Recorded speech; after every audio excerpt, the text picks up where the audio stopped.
There we go. You should get that little record button. Welcome, Fran. I was just texting you to see how you were feeling today. I know you weren't feeling super well yesterday. Welcome, everyone, my friends. So our focus tonight is our glutes and our upper legs. So we'll just start with glutes. So I tend to use one ball, but you could use two. So I use one bigger ball, but I know a lot of people that like to use two smaller balls. So they would take the two balls, set on them. I find that less intense. So if you're like, oh, I want something a little less intense, I find this less intense because it spreads out over a larger area. So it's not pressing in so deeply. Now you could use one small ball, but then that feels too small to me. So that's why I use one big ball. So all that to say that this isn't an exact science, right? You just kind of play around. If you have multiple size massage balls, you can play around and figure out what feels best to you. You can roll your glutes on a foam roller also. And to me, that feels more like kind of using two balls together because it spreads out. So you just kind of play around with it. Now, stick rollers don't work too well on our glutes because it's kind of hard to like hold the stick roller unless you wanted to use the stick roller like a foam roller. Now, mine is pretty thin, so it doesn't work that well. But if you use like a rolling pin that you would like roll out pizza dough with, you could sit on that too. But anyway, so just a few, different ways that you could be massaging your glute. Now, sometimes sitting on the ball can feel pretty intense. So you could take the ball onto the glute and come to a spot on the wall and lean into it here. And so if you were leaning into the ball, again, that's going to take a little less tension out because you're not putting your whole body weight on it. And I do love to use a wall to roll the glutes also. So I oftentimes use a wall. Welcome. Welcome Arlene and Paula. Welcome Fran and Jenna. Hey, trainer Lindsay M. Welcome Teresa and Jan, Mary, Lorraine, and Kelsey. Happy Sunday, everyone. Now, when we're rolling our glute, a couple of things we want to think about. We don't want to roll directly on our tailbone. So we don't want to like take the glute, and set right in. Our tailbone can be pretty sensitive. So we don't want to roll on the tailbone.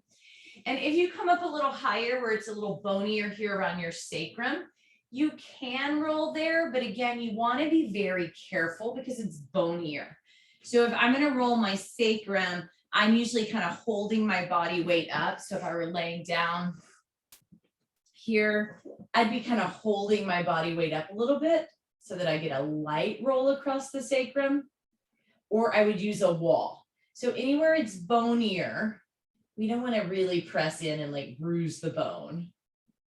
So you could roll up around that sacrum, and I'll do that a little bit, but I don't kind of push full weight in. Now, when we're rolling the gluteus maximus, we can also come onto our side and get more into the minimus, the medius, and a little lower the TFL. A lot of times I'll get some tension. I'll really kind of feel it in there. And then of course, my friends, roll any part of your body you like. So our focus tonight is glutes, hamstrings, quads, or upper thighs, front and back side. But roll anywhere that you feel you need it. Now, if you are just coming in, you might want to stay on your first glute a little bit longer, but just kind of for time's sake, we'll be switching positions every 5-ish minutes. So maybe switch over to the second glute.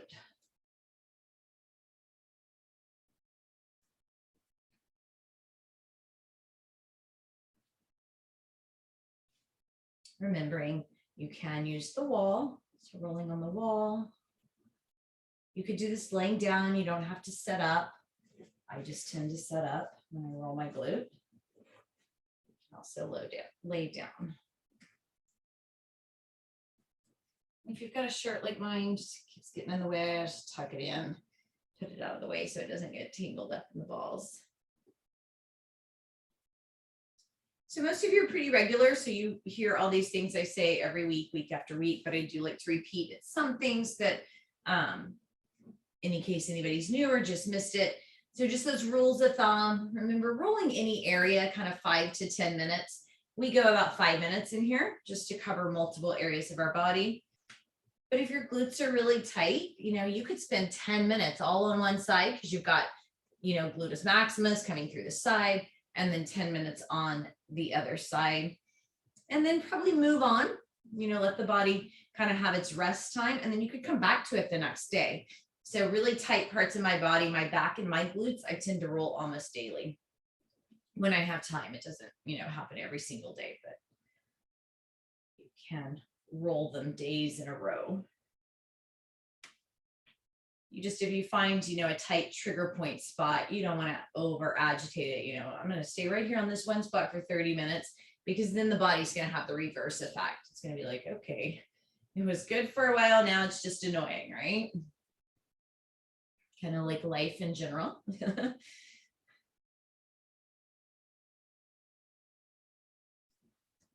the side. Pin and hold in a tight area. Pin and hold on that area. Remembering that our body's all interconnected.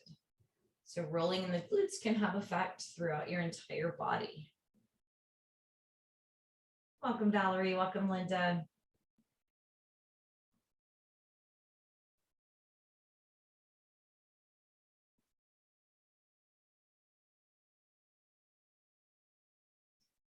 I can roll, or I can kind of hold a spot. Here I'm just shifting, not really rolling, just kind of shifting over the ball. Could play around with the position that my legs are in. So sometimes I will lay down and I'll bring the leg up into the forestretch. This just moves the musculature around, exposes different areas of the muscle. Welcome, Alex.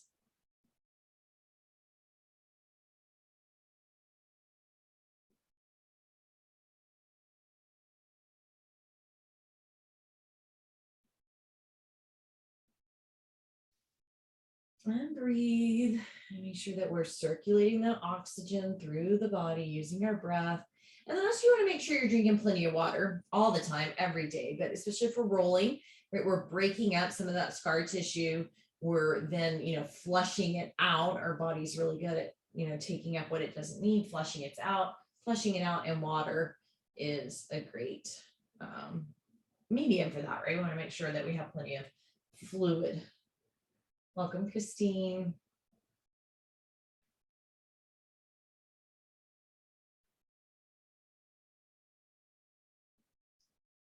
Nice. So we'll move into the hamstrings from here. So a couple of things. Hamstrings actually do work pretty well with a stick roller. So if you had a stick roller, work around your hamstrings here. Now, ideally, we don't want to roll our hamstring with our leg out straight because it's very easy to hyperextend the knee doing this. So we want to try to roll the hamstring when the knee is bent. So a couple of things you could do is if you had a yoga block, place the ball on the block, right? Because now I have the ability to keep my knee soft. I'm not tempted to hyperextend it. Or personally, what I tend to do is I come over here to my little bench. Now you could use 2 balls again. I'm using 1 because I like when I roll my hamstring, I like to really go all different directions. And so if I have 1 ball, I can really kind of go side to side on it. I can go front to back. I can circle it. And then also finding kind of our trigger points, right? That pin and hold. So if you were able to join the Wellness Cafe or you've watched it, we talked in there about Marmala Points. And we covered about 10 Marmala Points. Well, we have 107 Marmala Points in our body. And these Marmala Points are often the same thing as what we might call a trigger point. So in our hamstring area, kind of right center, about center of the hamstring, we have two trigger points that lie a little bit diagonal, or Marmala points. And that usually tends to be where you have a little more of that tightness, because it's just kind of the way the body works. And so you might find that as you're rolling around in your hamstring, you might go, oh yeah, I feel the difference, like right there. So we're not only opening up kind of the subtle energy flow with our Marmala points, we're, that also usually corresponds to the tighter areas in the muscle, the trigger point. Because if our subtle energy isn't flowing well, usually more of our structural, like our blood and our oxygen, it's going to clog up as well. And then we get these tightnesses in our muscle.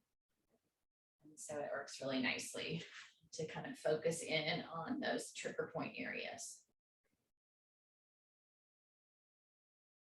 So there really is a lot of correspondence. All schools of thought may not completely agree on exactly where the point, the place is. But there's definitely a pattern and a similarity. And it can be a little bit sensitive. Remember, we're not trying to over push. We're not trying to bruise ourselves.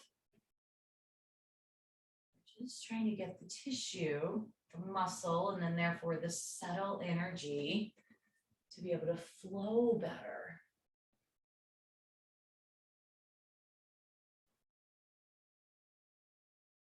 Your little puppy is so cute, Teresa. And right there, just watching. Oh, what a cutie.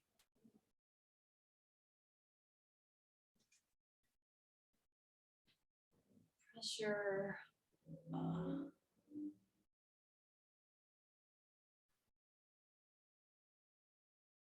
Really right to breathe. We want to make sure we've got good oxygen flow.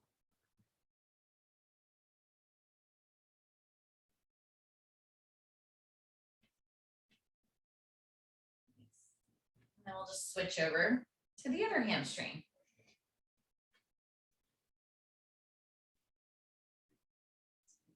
Around, up and down, side to side, back and forth. You will oftentimes find that one side's tighter than the other. It's kind of typical of the way our bodies are.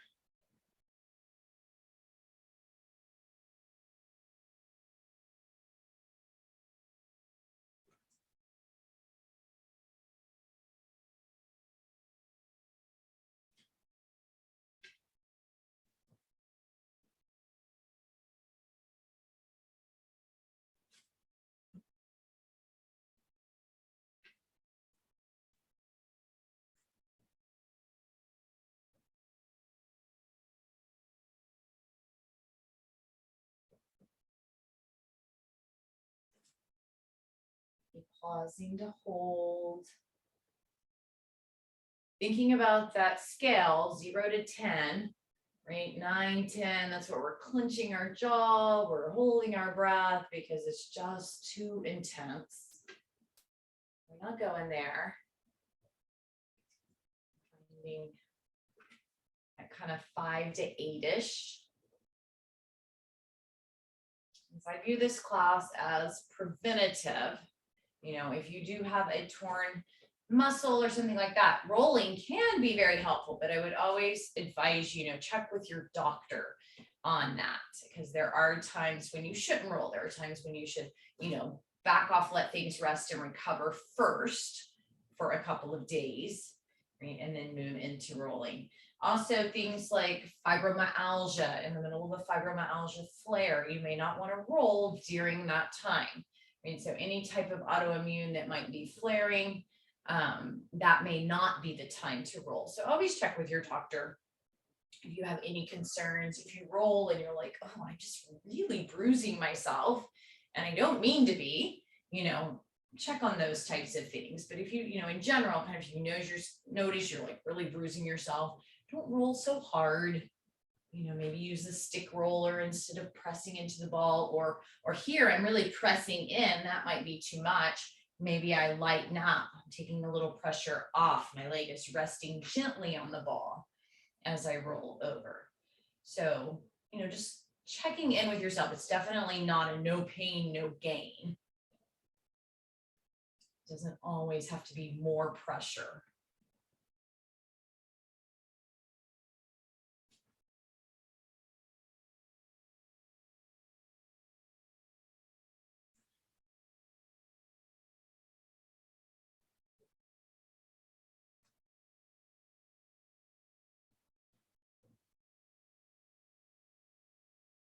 And then of course, I really love the idea of you roll and then you stretch. So that's why on Sundays, I incorporate this class with our yin. So the areas that we're focusing on massaging will be the areas that we focus on stretching tonight. So glutes, and then all around the thigh.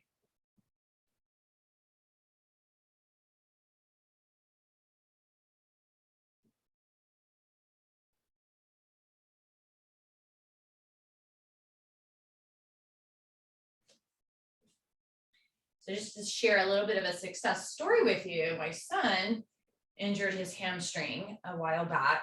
He felt it happen. Of course, he's an athlete, so he just kept playing through it and not really paying attention to the point where it was really starting to bother him.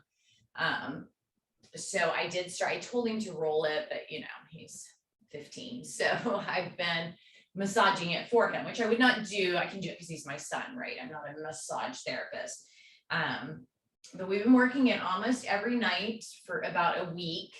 And he had a baseball game yesterday and he told me afterwards, and normally he wouldn't admit anything. He was like, I think whatever you're doing is working. I ran for the first time in a month without pain. So just feedback. This stuff can be good. It can work.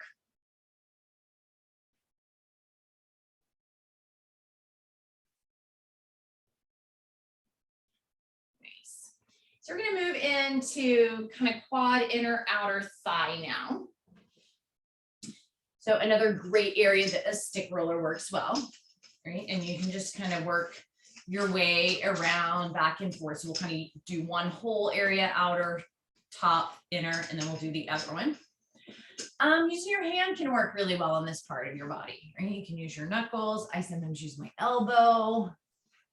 You could use one or two balls in the bag, kind of like a rolling pin, especially if you're pretty tight. So right here, my inner thigh, I could just feel it. I was like, ooh, that's tight right there. So I might even just take one ball and kind of really work it around the thigh. So again, I want to go with the muscle, but I also want to cross the muscle. Now, if you do want to lay on the ball or a foam roller, right? So the balls can act very much like a foam roller. Again, I tend to use the bigger balls in this area. I like to use the smaller balls when I'm just holding them by my hand, but I could put the two balls in the bag and then lay on the balls. Now I have a little bit more pressure in the ball as I'm rolling up and down. And then I want to, work all around. So I might come onto the outer thighs. I don't know how well you can see the ball down there. It's kind of blending in with the floor, but it can roll on the outer thigh. I can roll on the inner thigh. I'm going to turn around so you can see this better. When I roll the inner thigh, I kind of roll onto the opposite side. So if I'm rolling my right leg, right, I'm kind of on my left hip. And then I lean in.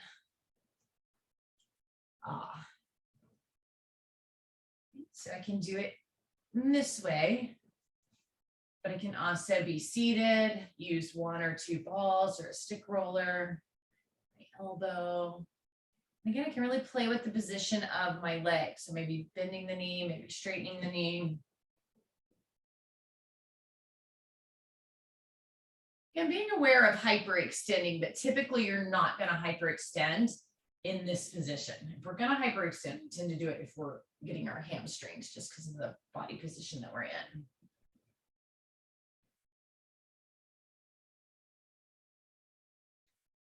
I'm just going to work my way around.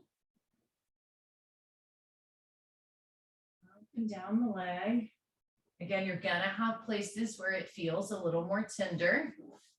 Trigger points, which probably also correspond to a Marmala point.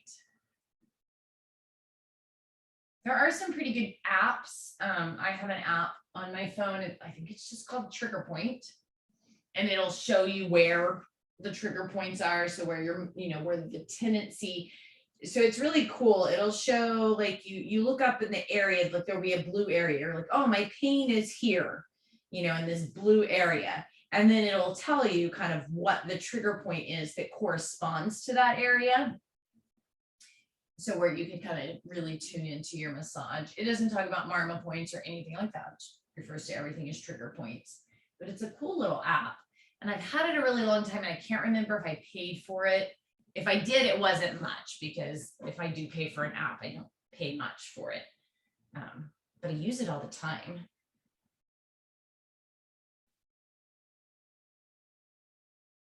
So while you're rolling, I'll see if I can find it, and I'll tell you what it's called. I think I have it on my phone.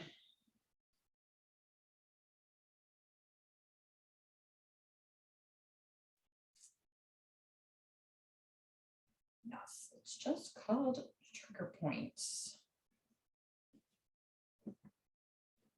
So it is just called Trigger Points.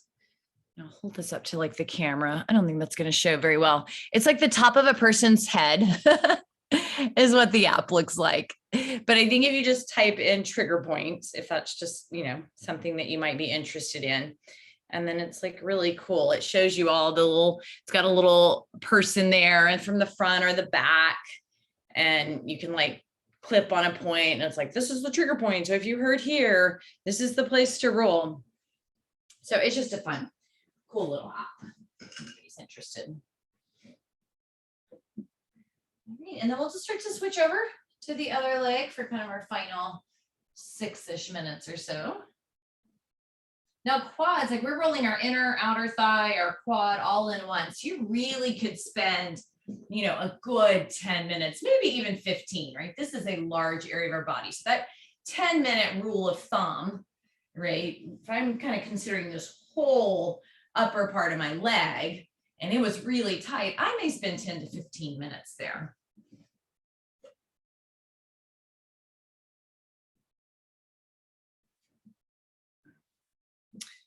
Check the messages, check the chat box while you're rolling. Yeah, no worries.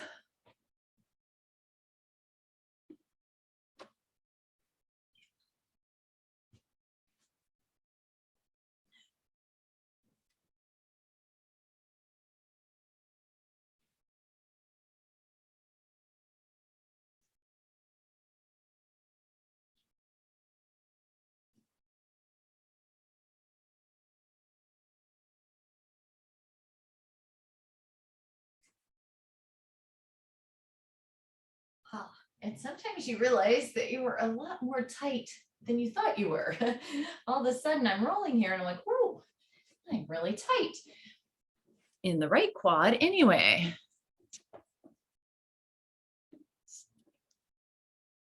Oh, yay, Fran. Awesome. Thanks for sharing.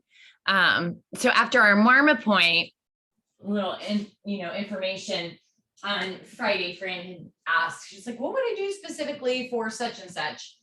And so I was telling her some Marmala points for that area. And she was saying that it really helped, that it did help. So yay, I love to hear feedback that things do help. I know that, like I said, massaging using the trigger point or Marmala point on my son's hamstring has definitely helped. And it's helped me, personally as well. So yeah, thank you for sharing. I love to hear that, it does help. Especially for soft tissue. So for muscle, ligaments, tendons, fascia, if you've got a broken bone, that's going to be different. Some of the musculature and stuff around that will be affected. So rolling can help that. But rolling's not going to fix a broken bone. If you tear a ligament to the point where you might still need surgery. So I don't say this is like a cure-all, never go to the doctor, right? But it can definitely help with injury prevention by keeping our tissues nice and healthy. The same as we'd go get a massage.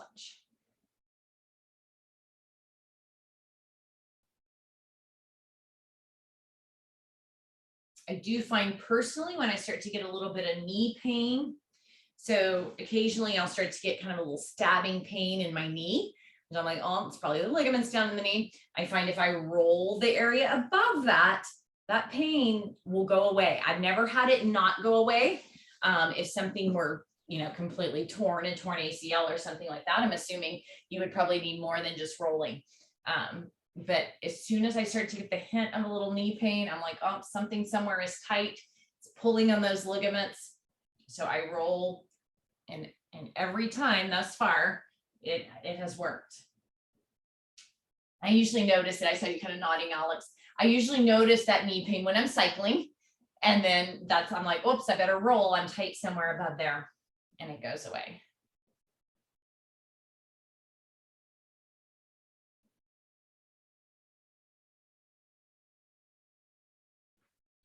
Okay, so we have a couple of minutes left. I'm just going to sit up and use my elbow into my inner thigh a little.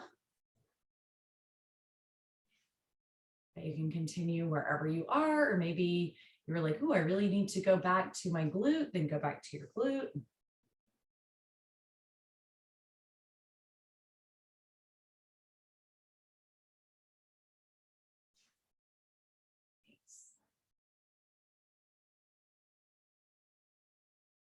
And some people really, really like stick rollers too. I don't tend to use the stick roller much, just my preference. But I have heard a lot of people really love using the stick roller. I like taking the smaller ball and really working it around the inner thigh. I'm always tight in the inner thighs. Just experimentation, play around with it a little bit. If it doesn't, if you're like, ooh, I don't like that at all, move on to something else.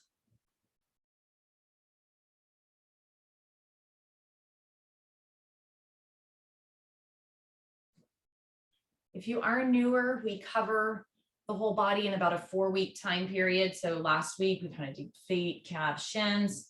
Now we're lower leg, glutes. Next week we'll work our back. And then the following week we kind of work chest, arms, face. And then we just start back over again. So after you kind of get the hang of it, right, then I'm like, just use this as a workshop time. Come in, maybe you come in and maybe you roll your back every single Sunday night because that's what you need to roll. And that's perfectly fine.